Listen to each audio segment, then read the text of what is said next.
നമ്മളുടെ ഭരണഘടനയ്ക്ക് നിലവിൽ 25 ഭാഗങ്ങളാണുള്ളത്. എക്സാം ഓറിയന്റഡ് ആദ്യം ഇതെങ്ങനെ വിജയിക്കാമെന്നുള്ളതാണ് നമ്മൾ ചർച്ച ചെയ്തു പോകുന്നത്. അപ്പോൾ ഇപ്പോൾ നമ്മൾ 2 ചോദ്യം പഠിച്ചു.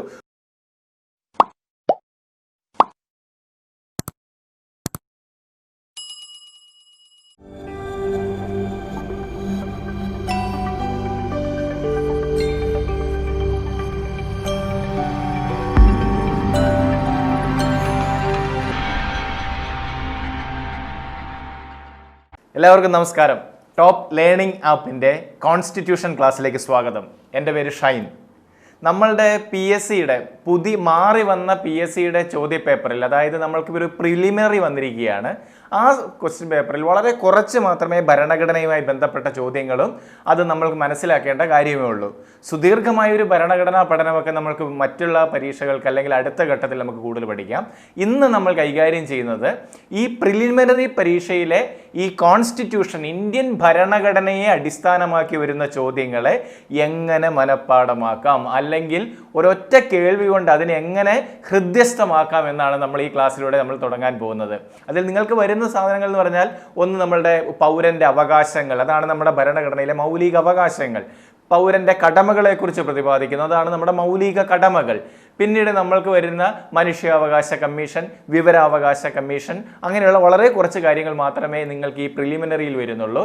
ഇന്നത്തെ ക്ലാസ്സിൽ നമ്മൾ ചർച്ച ചെയ്യുന്നത് പൗരന്റെ അവകാശങ്ങളെ കുറിച്ചാണ്. അതായത് ഇന്ത്യൻ ഭരണഘടന ഒരു ഇന്ത്യൻ പൗരന് അനുവദിക്കുന്ന മൗലിക അവകാശങ്ങളും അതിൻ്റെ പ്രത്യേകതകളുമാണ് നമ്മൾ ചർച്ച ചെയ്യാൻ തുടങ്ങുന്നത്. ഓക്കെ, അപ്പോൾ നമുക്ക് നമ്മുടെ സീരിയസ് ആയിട്ടുള്ള ക്ലാസ്സിലേക്ക് വരാം. നമ്മളുടെ മൗലിക അവകാശങ്ങളിൽ സ്റ്റാർട്ട് ചെയ്യാം, അല്ലേ? ഈ മൗലിക അവകാശങ്ങൾ എന്ന് പറയുമ്പോൾ നമുക്ക് ആദ്യം വരുന്നൊരു ചോദ്യം ഇതായിരിക്കാം: ഇന്ത്യൻ ഭരണഘടനയുടെ എത്രാമത്തെ ഭാഗത്തിലാണ്, അല്ലെങ്കിൽ എത്രാമത് ഭാഗത്തിലാണ് മൗലിക അവകാശങ്ങളെ കുറിച്ച് പ്രതിപാദിക്കുന്നത്? വളരെ എളുപ്പമുള്ള ക്വസ്റ്റ്യൻ. നിങ്ങൾ നന്നായിട്ട് പഠിച്ചിട്ടുള്ള ബുക്കൊക്കെ പഠിച്ചിട്ടുള്ളവർക്കാണെങ്കിൽ കൃത്യമായിട്ട് പറയാൻ കഴിയും. ആദ്യമായി കേൾക്കുന്ന ആൾക്കാണെങ്കിൽ തപ്പും തടച്ചിലൊന്നും വേണ്ട. കാരണം നമ്മളുടെ ഭരണഘടനയ്ക്ക് നിലവിൽ 25 ഭാഗങ്ങളാണുള്ളത്. അതിൽ 3ാമത്തെ ഭാഗത്താണ് മൗലിക അവകാശങ്ങളെ കുറിച്ച് പ്രതിപാദിക്കുന്നത്. കിട്ടിയല്ലോ? അപ്പൊ എത്രയാണ്? ആകെ 25 ഭാഗങ്ങൾ. അതിൽ 3ാമത്തെ ഭാഗം, അതായത് ഭരണഘടനയുടെ 3ാമത്തെ ഭാഗത്ത് ആർട്ടിക്കിൾ 12 മുതൽ 35 വരെയുള്ള ഭാഗങ്ങളിലായിട്ടാണ് മൗലിക അവകാശങ്ങളെ കുറിച്ച് പ്രതിപാദിക്കുന്നത്. ക്ലിയർ ആയില്ലേ? അപ്പൊ 2 ചോദ്യം നമ്മൾ പഠിച്ചു. മൗലിക അവകാശങ്ങളെ കുറിച്ച് പ്രതിപാദിക്കുന്ന ആർട്ടിക്കിളുകൾ ഏതെല്ലാം എന്ന് ചോദിച്ചാൽ 12 മുതൽ 35 വരെ. അത് ഏതു ഭാഗത്താണ് എന്ന് ചോദിച്ചു കഴിഞ്ഞാൽ അത് നമ്മളുടെ 3ാമത്തെ ഭാഗത്താണ് ഈ മൗലിക അവകാശങ്ങളെ കുറിച്ച് പ്രതിപാദിക്കുന്നത്, അല്ലേ? ഇനി ഞാൻ സുദീർഘമായി നിങ്ങൾക്ക് പറഞ്ഞ് നമ്മൾ പിന്നീട് വ്യക്തമായിട്ട് നമ്മൾ ചർച്ച ചെയ്യും മൗലികാവകാശങ്ങളുടെ മറ്റു ഭാഗങ്ങളെ കുറിച്ചൊക്കെ. ഇപ്പൊ നമ്മൾ ഏറ്റവും ഭരണഘടനയ്ക്ക് വലിയൊരു പ്രത്യേകത ഉണ്ട്. ഇത് ബോറോഡ് കോൺസ്റ്റിറ്റ്യൂഷൻ ആണ്, അതായത് കടമെടുത്ത ഭരണഘടനയാണ്. അതുകൊണ്ട് നമുക്ക് സ്ഥിരമായി വരുന്നൊരു ചോദ്യമാണ്: ഇന്ത്യൻ ഭരണഘടന മൗലിക അവകാശങ്ങൾ കടമെടുത്തിരിക്കുന്നത് എവിടെ നിന്ന്? അപ്പൊ നമുക്ക് എളുപ്പത്തിൽ പറയാം, എവിടെ നിന്നാണ്? അമേരിക്കൻ ഭരണഘടന. ലോകത്തിലെ എഴുതപ്പെട്ട ആദ്യത്തെ ഭരണഘടനയാണ് അമേരിക്കൻ ഭരണഘടന. ലോകത്തിൽ എഴുതപ്പെട്ടതിൽ വെച്ച് ഏറ്റവും വലിയ ഭരണഘടനയാണ് ഇന്ത്യൻ ഭരണഘടന. ഈ ഏറ്റവും വലിയ ഭരണഘടനയിലേക്ക് മൗലിക അവകാശങ്ങൾ നമ്മൾ കടമെടുത്തിരിക്കുന്നത് അമേരിക്കൻ ഭരണഘടനയിൽ നിന്നാണ് ആശയങ്ങൾ കടമെടുത്തിരിക്കുന്നത്. അപ്പൊ അടുത്ത ചോദ്യമായില്ലേ? 3 ചോദ്യം ഞാൻ പറഞ്ഞു. ഏതൊക്കെയാ? ലോകത്തിൽ എഴുതപ്പെട്ട ആദ്യത്തെ ഭരണഘടന ഏത്? അമേരിക്കൻ ഭരണഘടന. എഴുതപ്പെട്ട ഏറ്റവും വലിയ ഭരണഘടന ഏത്? ഇന്ത്യൻ ഭരണഘടന. ഇന്ത്യൻ ഭരണഘടനയിലെ മൗലിക അവകാശങ്ങൾ നമ്മൾ കടമെടുത്തിരിക്കുന്നത് എവിടെ നിന്നാണ്? അമേരിക്കൻ ഭരണഘടനയിൽ നിന്നാണ് ഇന്ത്യൻ ഭരണഘടനയിൽ മൗലിക അവകാശങ്ങൾ നമ്മൾ കടമെടുത്തിരിക്കുന്നത്. കടമെടുത്തിരിക്കുന്ന പറയുമ്പോൾ നമ്മൾ നമ്മുടേതായിട്ട് മാറ്റിയിട്ടുണ്ട്. എന്നാൽ നമ്മൾ ഈ ആശയങ്ങൾ നമ്മളിലേക്ക് വന്നത് അമേരിക്കൻ ഭരണഘടനയിൽ. ക്ലിയർ ആയില്ലേ? ഇനി അടുത്തത്, ഈ ഇന്ത്യൻ ഭരണഘടനയിലെ ഏറ്റവും പ്രധാനപ്പെട്ട സുപ്രധാനമായ ഭാഗമാണ് ഭാഗം 3. അപ്പൊ നമുക്ക് സ്വാഭാവികമായിട്ട് ചോദ്യം വരും, ഭരണഘടനയുടെ ശില്പി ആര്? അപ്പൊ നമ്മൾ എന്ത് ഉത്തരം പറയും? BR അംബേദ്കർ. അങ്ങനെയാണെങ്കിൽ മൗലിക അവകാശങ്ങളുടെ ശില്പി ആരാണ്? സർദാർ വല്ലഭായ് പട്ടേൽ. വ്യത്യാസം മനസ്സിലായില്ലേ? ഭരണഘടനയുടെ, ഇതൊക്കെ പുതിയ തുടക്കക്കാർക്കായ കുട്ടികൾക്ക് വേണ്ടിയിട്ടാണ് ഞാൻ ഇങ്ങനെ പറഞ്ഞു തരുന്നത്. ഭരണഘടനയുടെ ശില്പി എന്ന് ചോദിച്ചാൽ ഡോക്ടർ BR അംബേദ്കറും, എന്നാൽ ഭരണഘടനയിലെ 3ാമത്തെ ഭാഗത്തിൽ പ്രതിപാദിക്കുന്ന മൗലിക അവകാശങ്ങളുടെ ശില്പി ആരെന്ന് ചോദിച്ചാൽ അത് നമ്മുടെ സർദാർ വല്ലഭായ് പട്ടേലുമാണ്. അപ്പോൾ സ്വാഭാവികമായിട്ട് അടുത്ത ചോദ്യം വരും, മൗലിക അവകാശങ്ങളെക്കുറിച്ച് പ്രതിപാദിച്ച അല്ലെങ്കിൽ ഇന്ത്യക്ക് സ്വന്തമായി മൗലിക അവകാശങ്ങൾ വേണമെന്ന് പ്രമേയം പാസാക്കിയ കോൺഗ്രസ് സമ്മേളനം ഏത്?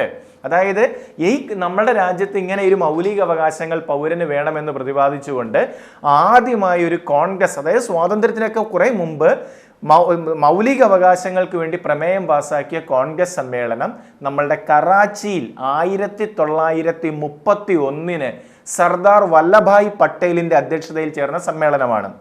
കിട്ടിയോ? അപ്പോൾ എവിടെയാണ്? 1931 കറാച്ചിയിൽ ചേർന്ന സമ്മേളനം, അധ്യക്ഷൻ സർദാർ വല്ലഭായ് പട്ടേൽ.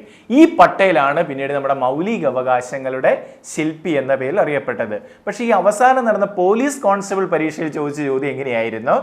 മൗലിക അവകാശങ്ങൾക്ക് വേണ്ടി ഭരണഘടനാ നിർമ്മാണ സഭയിലുണ്ടായിരുന്ന സബ് കമ്മിറ്റിയുടെ അധ്യക്ഷൻ, മെയിൻ കമ്മിറ്റി അല്ല, സബ് കമ്മിറ്റി, അതാണ് JB കൃപലാനി. ഇതാണ് അവസാനത്തെ പോലീസ് കോൺസ്റ്റബിൾ പരീക്ഷയ്ക്ക് മൗലിക അവകാശത്തിന് ചോദിച്ച ഒരു ചോദ്യം. കിട്ടിയോ? അപ്പൊ രണ്ട് വ്യക്തികളുടെ പേര് ഞാൻ പറഞ്ഞത്. ആരൊക്കെയാണ് പറഞ്ഞത്?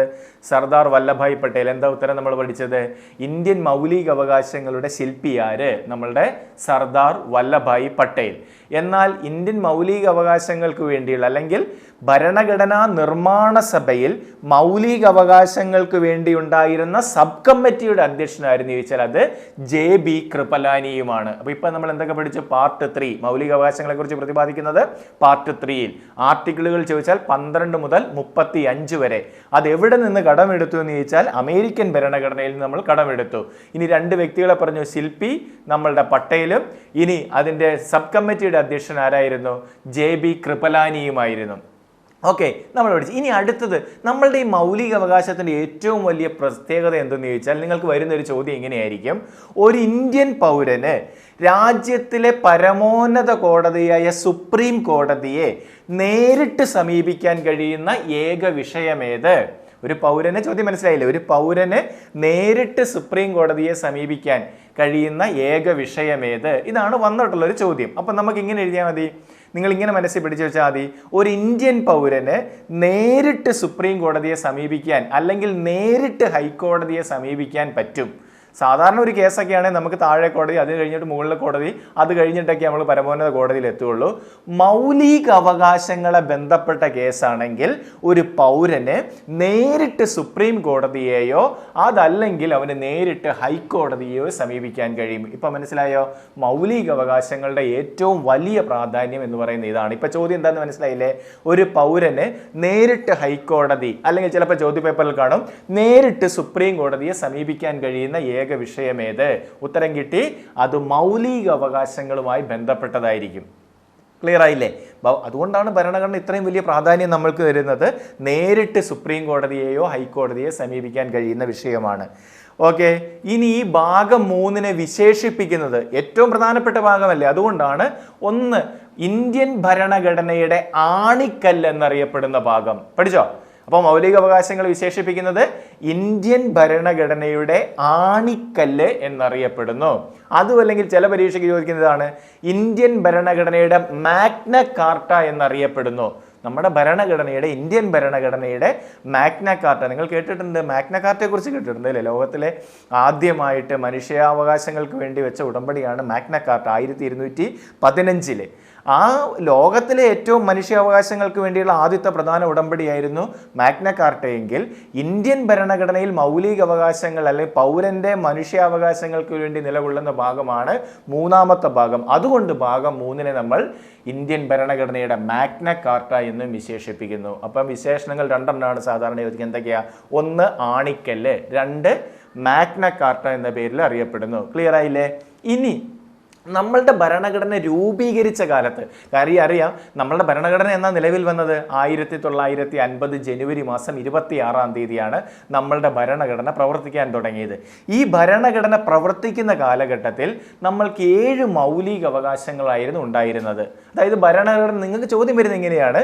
ഇന്ത്യൻ ഭരണഘടന രൂപീകരിച്ച കാലത്തെ മൗലിക അവകാശങ്ങളുടെ എണ്ണം എത്ര? 7.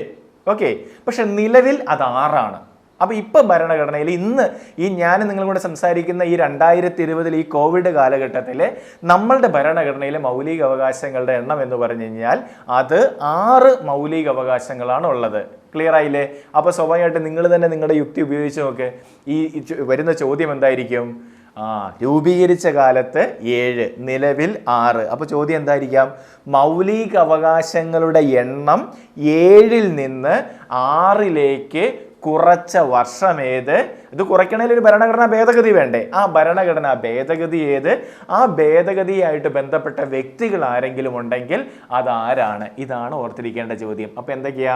7-ൽ നിന്ന് 6-ലേക്ക് കുറച്ച വർഷം 1978 ഭരണഘടനയുടെ 44ാമത് ഭേദഗതിയിലൂടെ. പഠിച്ചോ? അപ്പോൾ 2 ചോദ്യമായി. മൗലിക അവകാശങ്ങളുടെ എണ്ണം 7-ൽ നിന്ന് 6-ലേക്ക് കുറച്ച വർഷവും ഭേദഗതിയും 1978 44ാമത് ഭരണഘടനാ ഭേദഗതിയിലൂടെയാണ് 7 6 അന്നത്തെ പ്രധാനമന്ത്രിയായിരുന്നു നമ്മളുടെ മൊറാർജി ദേശായി. മൊറാർജി ദേശായിയുടെ കാലഘട്ടത്തിലാണ് നമ്മളുടെ മൗലിക അവകാശങ്ങളിൽ നമ്മൾ ഏതെടുത്തു മാറ്റി? സ്വത്തവകാശം. അതുവരെ നമ്മളുടെ മൗലിക അവകാശങ്ങളിൽ റൈറ്റ് ടു പ്രോപ്പർട്ടി ഉണ്ടായിരുന്നു. ഇന്ന് നമ്മുടെ രാജ്യത്തിൽ സ്വത്തവകാശമുണ്ട്. അത് മൗലിക അവകാശമല്ല, നിയമപരമായ അവകാശമാണ്. അപ്പം ചോദ്യം അടുത്തത് വന്നു. കിട്ടിയേ? മൗലിക അവകാശങ്ങളുടെ എണ്ണം 7-ൽ നിന്ന് 6-ലേക്ക് കുറയ്ക്കാൻ കാരണമായത് 1978 44ാം ഭേദഗതി. 44ാം ഭരണഘടനാ ഭേദഗതി അവതരിപ്പിച്ച ഇന്ത്യൻ പ്രധാനമന്ത്രി അല്ലെങ്കിൽ ഏത് പ്രധാനമന്ത്രിയുടെ കാലത്ത്? മൊറാർജി ദേശായി. നിങ്ങൾ കേട്ടിട്ടുണ്ട് ജനതാ ഗവൺമെന്റ്, ഇന്ത്യയിൽ ആദ്യത്തെ കോൺഗ്രസ് ഇതര സർക്കാരാണ് ഈ നമ്മളുടെ ദേശായി സർക്കാർ. അദ്ദേഹത്തിന്റെ കാലഘട്ടത്തിലാണ് മൗലിക അവകാശങ്ങളുടെ എണ്ണം കുറച്ചത്. ഇനി ഏതിനെ മാറ്റിയെന്ന് വെച്ചാൽ സ്വത്തവകാശം. അപ്പൊ അടുത്ത ചോദ്യം എന്താ വരിക? നിലവിൽ സ്വത്തവകാശം ഏത് തരത്തിലുള്ള അവകാശമാണ്? അത് നിയമപരമായ അവകാശമാണിന്ന്. ഞാനോ നിങ്ങളോ ഒക്കെ സ്വത്ത് സമ്പാദിക്കാൻ ഭരണഘടന നമ്മൾക്ക് അനുവാദം തന്നിട്ടുണ്ട്. പക്ഷെ അതെന്താണ്? നിയമപരമായ അവകാശമാണ്. അപ്പോൾ അതിൻ്റെ ആർട്ടിക്കിൾ ചോദിച്ചാൽ 300A. ഇന്ത്യൻ ഭരണഘടനയിലെ ആർട്ടിക്കിൾ 300A നമ്മൾ ഏതിനെക്കുറിച്ച് നിലവിൽ പ്രതിപാദിക്കുന്നത്? സ്വത്ത് സമ്പാദനത്തിനെ കുറിച്ച് പ്രതിപാദിക്കുന്നത് ആർട്ടിക്കിൾ 300A. ഓക്കെ, അപ്പം നമ്മൾ എന്തൊക്കെ കാര്യങ്ങൾ ഒന്നുകൂടെ പെട്ടെന്ന് മനസ്സിലോർത്തെ. ഇൻട്രൊഡക്ഷനായിട്ട് ഞാൻ പറഞ്ഞു തന്നത് മൗലിക അവകാശങ്ങൾ ഉൾപ്പെടുന്നത് ഭരണഘടനയുടെ 3ാമത്തെ ഭാഗത്ത് ആർട്ടിക്കിൾ 12 മുതൽ 35 വരെ മൗലിക അവകാശങ്ങൾ. ഈ 12 മുതൽ 35 വരെയുള്ള മൗലിക അവകാശങ്ങൾ ഉൾപ്പെടുന്ന ഭാഗം 3 നമ്മൾ വിശേഷിപ്പിക്കുന്നത് ഭരണഘടനയുടെ ആണിക്കല്ല് അല്ലെങ്കിൽ ഇന്ത്യൻ ഭരണഘടനയുടെ മാഗ്ന കാർട്ട എന്ന് വിശേഷിപ്പിക്കുന്നു. ഇനി മൗലിക അവകാശങ്ങൾ നമ്മൾ കടമെടുത്തിരിക്കുന്നത് അമേരിക്കൻ ഭരണഘടന. കുറച്ചുകൂടെ നന്നായിട്ട് നിങ്ങൾ പഠിക്കുമ്പോൾ ഓർത്ത് വെച്ചാൽ മതി. അമേരിക്കൻ ഭരണഘടനയിൽ ബിൽ ഓഫ് റൈറ്റ്സ് അതാണ് നമ്മൾ ഏതിലേക്ക് കൊണ്ടുവരുന്നത്? ഇന്ത്യൻ മൗലിക അവകാശങ്ങളുടെ ആശയങ്ങൾക്ക് അടിസ്ഥാനമായി മാറിയത്. ഇനി മൗലിക അവകാശങ്ങൾ ഇന്ത്യൻ ഭരണഘടനയിൽ രൂപീകരിച്ച കാലത്ത് 6 അത് രൂപീകരിച്ച കാലത്ത് 7 നിലവിലത് 6 മാറി. ഈ 6 കാരണമായ ഭരണഘടനാ ഭേദഗതി 44ാം ഭരണഘടനാ ഭേദഗതി. അത് അവതരിപ്പിച്ച വർഷം 1978. അത് അവതരിപ്പിച്ച പ്രധാനമന്ത്രി ആരുടെ കാലഘട്ടത്തിലാണ്? മൊറാർജി ദേശായി സർക്കാരിൻ്റെ കാലഘട്ടത്തിലാണ്. ഇനി മൗലിക അവകാശങ്ങൾ ഉൾപ്പെടുന്ന ഈ ഏറ്റവും വലിയ പ്രത്യേകത എന്താണ്? ഒരു പൗരന് നേരിട്ട് സുപ്രീം കോടതിയെയോ നേരിട്ട് ഹൈക്കോടതിയെയോ സമീപിക്കാൻ. അപ്പോൾ വീണ്ടും ഒരു ചോദ്യം വരും. ഒരു മൗലിക അവകാശങ്ങൾ പുനഃസ്ഥാപിക്കുന്നതിന് വേണ്ടി കോടതി പുറപ്പെടുവിക്കുന്നതിൻ്റെ പേരെന്ത്? അതാണ് റിട്ടുകൾ. ഒരു പൗരന്റെ മൗലിക അവകാശം തടസ്സപ്പെടുത്തിയാൽ അവന് നേരിട്ട് എന്ത് ചെയ്യാം? കോടതിയിൽ ചെല്ലാം. അപ്പോൾ കോടതി അവൻ്റെ മൗലിക അവകാശം സ്ഥാപിച്ച് കിട്ടുന്നതിന് വേണ്ടി റിട്ടുകൾ പുറപ്പെടുവിക്കും. ആ റിട്ട് നമ്മൾ വിശദമായി ചർച്ച ചെയ്യും. അപ്പോൾ ഇപ്പം നിങ്ങൾ ഇത്ര ഓർത്ത് വെച്ചാൽ മതി, റിട്ടുകൾ പുറപ്പെടുവിക്കാനാണ് അധികാരം വരുന്നത്. ക്ലിയർ ആയില്ലേ? ഓക്കെ, അപ്പോൾ സ്വത്തവകാശത്തിൻ്റെ ഭരണഘടനാ വകുപ്പ് ആർട്ടിക്കിൾ 300A സ്വത്തവകാശത്തെക്കുറിച്ച് പ്രതിപാദിക്കുന്നത്. അപ്പം മൗലിക അവകാശങ്ങൾ നമ്മൾ പഠിച്ചു തുടങ്ങുകയാണ്. ആദ്യത്തെ ക്ലാസ്സിൽ നമ്മൾ ഓർത്തിരിക്കേണ്ട കാര്യങ്ങൾ ഇതൊക്കെയാണ്. ഇനി 2 വ്യക്തികളെ പറഞ്ഞു, മറക്കാൻ പാടില്ലാത്ത 2 വ്യക്തികൾ. ആരൊക്കെയായിരുന്നു പറഞ്ഞത്? ഒന്ന് ശില്പി. ആരായിരുന്നു ശില്പി പറഞ്ഞ? സർദാർ വല്ലഭായ് പട്ടേൽ. ഇനി മൗലിക അവകാശങ്ങൾക്ക് വേണ്ടി ഭരണഘടനാ നിർമ്മാണ സഭയിൽ സബ് കമ്മിറ്റി. ഈ ഭരണഘടനാ നിർമ്മാണ സഭയെക്കുറിച്ചൊക്കെ നല്ല ധാരണ നിങ്ങൾക്കുണ്ടായിരിക്കണം. പക്ഷേ നിങ്ങളുടെ എന്താണോ ഈ പ്രിലിംസിൻ്റെ ടോപ്പിക്കിൽ അതിനെക്കുറിച്ച് വിശദമായി പറഞ്ഞിട്ടില്ല.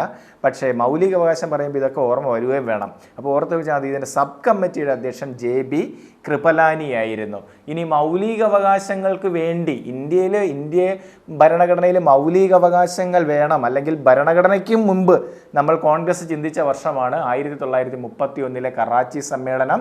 സർദാർ വല്ലഭായ് പട്ടേലിൻ്റെ അധ്യക്ഷതയിലുണ്ടായിരുന്ന കറാച്ചി സമ്മേളനത്തിലായിരുന്നു ഉണ്ടായിരുന്നത്. ഓക്കെ, അപ്പോൾ നമ്മൾ ഒരു ഇൻട്രൊഡക്ഷനാണ് ഞാൻ ഇന്നത്തെ ക്ലാസ്സിൽ ഞാൻ നിങ്ങൾക്ക് അവതരിപ്പിച്ചത്, മൗലിക അവകാശങ്ങളെക്കുറിച്ച് ആദ്യമായി അറിഞ്ഞിരിക്കാൻ. ഓക്കെ, അപ്പോൾ ഈ ക്ലാസ് നിങ്ങൾക്ക് മനസ്സിലായി എന്നുള്ള ഒരു വിശ്വാസം എനിക്കുണ്ട്. കൂടുതൽ നന്നായിട്ട് നിങ്ങൾ ചിന്തിക്കുക. ഞാൻ പറയുന്നു, ഇത് ഓർക്കണം, ഇതൊരു പ്രിലിംസ് ബേസ്ഡ് എക്സാം ബേസ്ഡ് ആയിട്ടാണ് ഞാൻ പറഞ്ഞു തരുന്നത്. വീണ്ടും മനോഹരമായി നമുക്ക് കൂടുതൽ ആശയങ്ങളോടുകൂടി അടുത്ത ക്ലാസ്സിൽ കാണാമെന്ന് പ്രതീക്ഷിക്കുന്നു. Okay, thank